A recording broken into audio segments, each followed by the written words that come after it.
Thank you for watching, liking, commenting, sharing, and subscribing right now. I would have killed to have a service like Google when I was in school. I didn't. I didn't even have a computer when I was in school. It's evolved, of course, over time. Technology, the web, internet, computers, all this stuff that now surrounds us, and Google has an amazing set of tools in relation to education.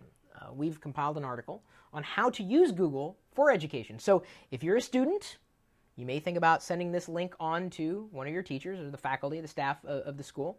If you're a teacher, you may think about reading this particular article, and I'll give you a high-level overview to possibly wet your whistle to see if you may want to figure out, oh, maybe I should be using Google more in the classroom. And I don't just mean going to Google to search for something, because everyone could do that. That's easy. Oh, I don't know the answer to that. Let's Google it.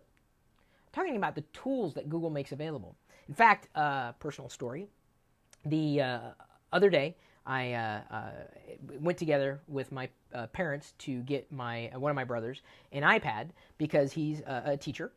And I went even further and found a handful of apps that he can install specifically for the type of teaching that he does. And he was very grateful for this.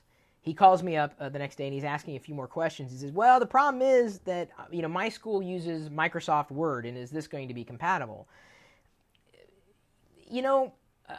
The school may have a license on software. It's a good way to save money, by the way, through an educational discount. But I would say that most people use the traditional Microsoft Office suite to copy and paste and to share information, maybe do a little markup, some bold and italics, but nothing really fancy.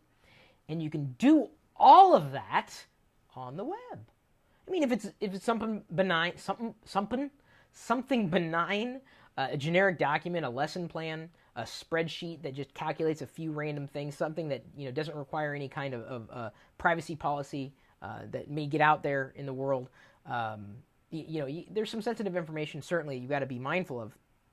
But using something like Google Docs to whip up a lesson plan, it can be done just as easily as it could be done in Microsoft Word.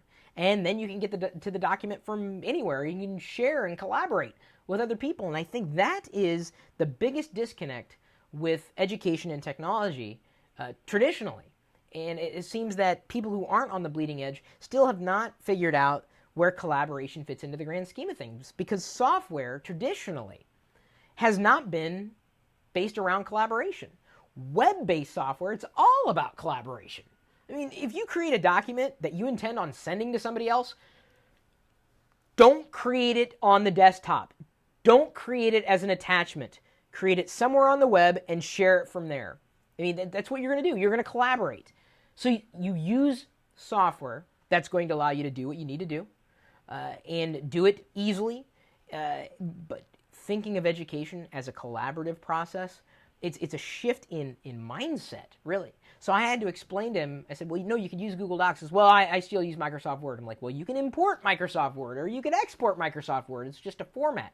If 99% of what you do can be accomplished that way, why not do it? Other than, like I said, there are going to be some educational policies put into place. There are likely some school districts that have gone as far as to block some things that Google has to offer. Beyond search, they may have blocked Docs. There are many things that you can use inside of Google's universe, or really the web-based universe, that could be very helpful to a classroom or an entire school or a school district or teachers and parents. Google Docs is one of them.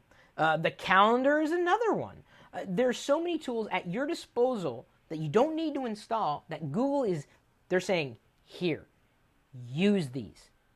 And you know what? I think it's great. I think Google is probably the best.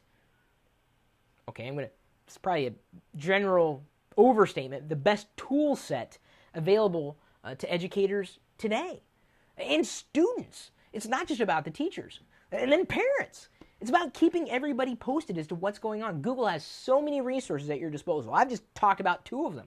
We've listed even more on how you, as a student, teacher, parent, administrator, can start utilizing Google in the educational process.